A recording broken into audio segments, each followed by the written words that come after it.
Champions trophy শুরু হতে কিন্তু আর বেশি দেরি নেই। যে এই মুহূর্তে ভারত এবং অস্ট্রেলিয়ার মধ্যে বর্ডার গাভাস্কার ট্রফি চলছে অস্ট্রেলিয়ার মাটিতে। তো এই বর্ডার গাভাস্কার ট্রফি শেষ হয়ে গেলে তারপরে ভারতীয় টিম ভারতে ফেরত আসবে। তারপরে কিন্তু ফেব্রুয়ারি মাসের প্রথম উইক থেকে শুরু হবে চ্যাম্পিয়ন্স ট্রফি। তো চ্যাম্পিয়ন্স ট্রফি নিয়ে কিন্তু একটা জটিলতা ছিল যে পাকিস্তানের সঙ্গে যে ভারতীয় টিম পাকিস্তানে যাবে না সেই সব নিয়ে কিন্তু সমস্যার সমাধান হয়ে গিয়েছে। এবং ফেব্রুয়ারি মাসের প্রথম দিক থেকেই মার্চের প্রথম পর্যন্ত কিন্তু প্রথম উইক পর্যন্ত চ্যাম্পিয়ন্স ট্রফি চলবে। তো ভারতীয় স্কোয়াডে কাদের কাদের জায়গা হতে পারে এর আগের ভিডিওতে কিন্তু আমি বলেছি যে 16 সদস্যের টিমে আমার প্রেডিকশন অনুযায়ী যে কারা কারা টিমের জায়গা হতে পারে সেটা আমি বলেছি। তার মধ্যে কিন্তু আমি দুজনের নাম আমি ছেড়ে দিই, যে রবীন্দ্র জাদেজা এবং নীতিশ রেড্ডি। যে রবীন্দ্র জাদেজাকে আমরা দেখেছি তিনি ভালো বোলিং করেন কিন্তু ওডিআই সেরকম ধরনের কিন্তু ব্যাটিং করতে পারছেন না, তার বদলে কিন্তু অক্ষর প্যাটেল অনেক ভালো ব্যাটিং করছেন। তো সেই হিসেবে তাকে আমি রাখিনি। এবং নীতিশ রেড্ডি এখন নতুন এসেছে, তাকে টি-20-তে খেলানো হয়েছে এবং টেস্টে খেলানো হচ্ছে, কিন্তু ওডিআই এখন তার জায়গা হবে কিনা কিন্তু সন্দেহ আছে। সেই হিসেবে এই দুজনকে কিন্তু আমি রাখিনি। এবারে আজকের যদি বলি যে সব থেকে ভালো প্লেইং 11 কি হতে পারে টিম ইন্ডিয়ার জন্য যে চ্যাম্পিয়ন্স ট্রফির জন্য, 16 সদস্যের স্কোয়াড কিন্তু আমি আগের ভিডিও বলে দিয়েছি, যদি কেউ না দেখে থাকে তাহলে সেটা গিয়ে দেখে আসুন। আর প্লেইং 11 সব থেকে ভালো প্লেইং 11 কি হতে পারে সেইটা নিয়ে যদি আলোচনা করি, দেখো রোহিত শর্মা কিন্তু ক্যাপ্টেন এই মুহূর্তে। তো রোহিত শর্মা অবশ্যই তিনি ওপেনিং করবেন এবং তার সঙ্গে কিন্তু শুভমান গিল থাকছেন। তো দুজনেই কিন্তু সেই গত 2023 ফিফটি ওয়ার্ল্ড কাপে যেটা ভারতের মাটিতে হয়েছিল সেখানেও কিন্তু দুজনে ওপেনিং করেছিলেন। এবং শুভমান গিলের পারফরমেন্স কিন্তু মোটেই সেই হিসেবে কিন্তু ভালো ছিল না। তা সত্ত্বেও কিন্তু শুভমান গিলের কিন্তু সুযোগ থাকবে এবং তিনি রোহিত শর্মার সঙ্গে কিন্তু ওপেনিং করবেন।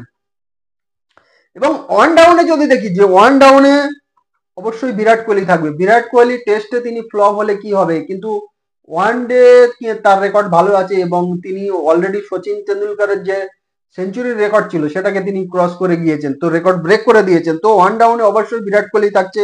এবং 4 নম্বরে যদি দেখি, 4 নম্বরে ওয়ার্ল্ড কাপে আমরা দেখেছিলাম 4 নম্বরে শ্রেয়াস আয়ার খেলেছিলেন।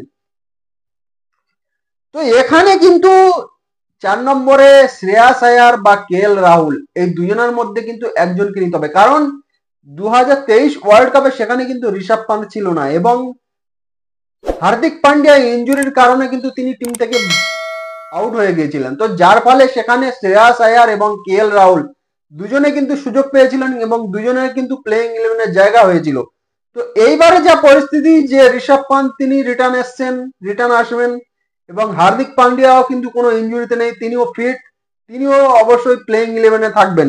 তো যার ফলে KL রাহুল এবং শ্রেয়াস আয়ারের মধ্যে একজনকে কিন্তু প্লেইং 11-এর জায়গা হবে সেই 4 নম্বরে ব্যাটিং করার জন্য। তো আমি প্রথমে শ্রেয়াস আয়ারকে রাখবো, যে শ্রেয়াস আয়ারকে যেহেতু তিনি সেই ওয়ার্ল্ড কাপে কিন্তু ভালো পারফরমেন্স করেছিলেন, তো শ্রেয়াস আয়ারকে আমি রাখবো। শ্রেয়াস আয়ার যদি ভালো কিছু করতে না পারেন তাহলে কিন্তু রাহুলকে ট্রাই করা যেতে পারে, KL রাহুলকে। তো 4 নম্বরে আমি রাখলাম শ্রেয়াস আয়ারকে এবং 5 নম্বরে উইকেট কিপার হিসেবে কিন্তু থাকবে ঋষভ পান্ত। উইকেট কিপার হিসাবে ঋষভ পান্ত অবশ্যই থাকবে। ঋষভ পান্তের পারফরমেন্স নিয়ে বলার কিছু নেই, তিনি একজন খুব ভালো ব্যাটসম্যান এবং উইকেট কিপিংও করেন।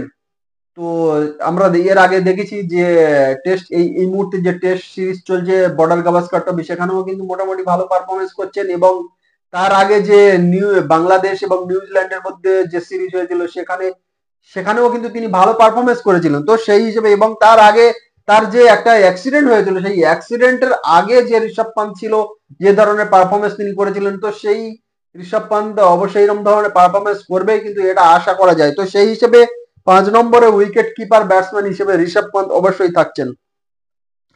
এবং 6 নম্বরে যদি দেখি, 6 নম্বরে কিন্তু হার্দিক পান্ডিয়াকে আমি রাখবো। হার্দিক পান্ডিয়া 6 নম্বরে তিনি অলরাউন্ডার, ব্যাটিংও করবেন এবং 6-7 ওভার বা 10 ওভার তাকে যদি বোলিং করানো যেতে পারে তাহলে তিনিও সেটা কিন্তু করতে পারবেন। তো সেই হিসেবে 6 নম্বরে হার্দিক পান্ডিয়া থাকছেন। এবং 7 নম্বরে যদি দেখি, 7 নম্বরেও কিন্তু এখানে কিন্তু একজন অলরাউন্ডারকে আমি রাখবো, সেটা থাকবে অক্ষর প্যাটেল। অক্ষর প্যাটেল তিনি লেফট হ্যান্ডেড স্পিন বোলার এবং ব্যাটিংও কিন্তু ভালো করেন, খুব ভালো ব্যাটিং করে সে। আমরা দেখেছি যে T20 ওয়ার্ল্ড কাপের যে ফাইনালে বিরাট কোহলির সঙ্গে যে একটা পার্টনারশিপ তৈরি করেছিল, তার ফলে কিন্তু টিম ইন্ডিয়া আহ, সেই যে যে রানটা করেছিল সেই রান পর্যন্ত কিন্তু পৌঁছাতে পেরেছিল। সেই পার্টনারশিপটা যদি না হতো তাহলে অত রান কিন্তু করতে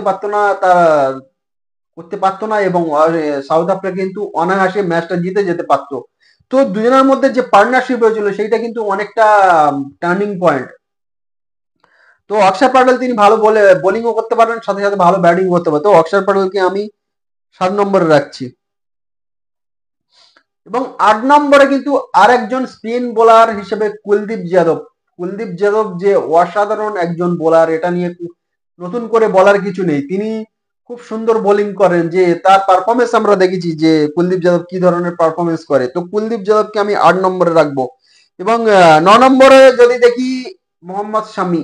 মোহাম্মদ শামিকে আমি 9 নম্বরে রাখছি। তিনি আহ, মানে অসাধারণ বোলার এবং সাথে সাথে যদি 8-10 রান 15 রানের যদি দরকার পড়ে তাহলে সেটাও কিন্তু তিনি করতে পারেন। তিনি বড় বড় হিটও করতে পারেন। সে হার্দিক পান্ডিয়া, সরি, মোহাম্মদ শামি অবশ্যই তিনি করতে পারেন। এবং 9 নম্বরে আমি তাকে রাখছি। এবং 10 নম্বরে থাকছে জাসপ্রীত বুমরা। জাসপ্রীত বুমরা কিন্তু তার কোনো তুলনা হবে না। মানে জাসপ্রীত বুমরা ছাড়া এই মুহূর্তে ভারতীয় স্টেট অ্যাটাক কিন্তু অচল। তো জাসপ্রীত বুমরা এমন ধরনের বোলার যে যে তিনি তিনি ছাড়া ভারতীয় স্টেট অ্যাটাককে কিন্তু ভাবাই যায় না। তো সেই হিসেবে কিন্তু, এবং ব্যাটিং এ যদি দেখা যায় তিনিও কিন্তু বড় শট খেলতে পারেন। এবং যেখানে 2-3 বলে 5 রান 6 রান বা 10 রানের দরকার, সেখানেও কিন্তু তার সেই ক্ষমতা আছে করার। তো তিনিও সেটা করতে পারেন। তো 10 নম্বরে। 11 নম্বরে আমি রাখবো মোহাম্মদ সিরাজ। তো মোহাম্মদ সিরাজকে আমি 11 নম্বরে রাখছি। তো এই হচ্ছে কি ভারতের সব থেকে বেস্ট প্লেইং 11 হবে। এবং এখানে কিন্তু 3জন ফাস্ট বোলার থাকবে, 2জন কোয়ালিটি স্পিনার থাকবে এবং একজন কিন্তু ব্যাটিং অলরাউন্ডার হার্দিক পান্ডিয়া থাকছেন। তো সব মিলিয়ে কিন্তু একটা মানে দারুণ টিম তৈরি হবে। এবং তারা পারফরমেন্স কি ধরনের করবে সেটা নিয়ে কিন্তু সেটা পরের কথা, তাদের খেলা দেখার পরে বোঝা যাবে তাদের পারফরমেন্স কেমন হয়। কিন্তু এইটাই কিন্তু টিম ইন্ডিয়ার জন্য বেস্ট প্লেইং 11 হতে পারে। তো আরেকবার যদি বলি যে রোহিত শর্মা শুভমান গিল দুজনেই ওপেনিং করবেন এবং বিরাট কোহলি ওয়ান ডাউনে। এবং 4 নম্বরে আমি বললাম KL রাহুল বা শ্রেয়াস আয়ার, দুজনের মধ্যে একজনের সুযোগ হবে, দুজনকে একসঙ্গে কিন্তু প্লেইং ইলেভেনের জায়গা হবে না। তো যার ফলে আমি প্রথমে কিন্তু শ্রেয়াস আয়ারকে রাখছি, যে শ্রেয়াস আয়ার। তারপরে যদি 5 নম্বরে ঋষভ পান্ত, 6 নম্বরে হার্দিক পান্ডিয়া, সাথে অক্ষর প্যাটেল, 8-এ কুলদীপ যাদব, 9-এ মোহাম্মদ শামি, 10-এ জাসপ্রীত বুমরা এবং 11-ই মোহাম্মদ সিরাজ। তো এই হচ্ছে কি ভারতের সব থেকে বেস্ট প্লেইং 11 চ্যাম্পিয়ন্স ট্রফির জন্য। তো হয়তো এর থেকে হয়তো মানে একজন বা দুজন হয়তো বদল এদিক ওদিক হতে পারে, কিন্তু আমার যে প্রেডিকশন সেই প্রেডিকশন এইটাই হচ্ছে কি টিম ইন্ডিয়ার জন্য বেস্ট প্লেইং 11 হতে পারে।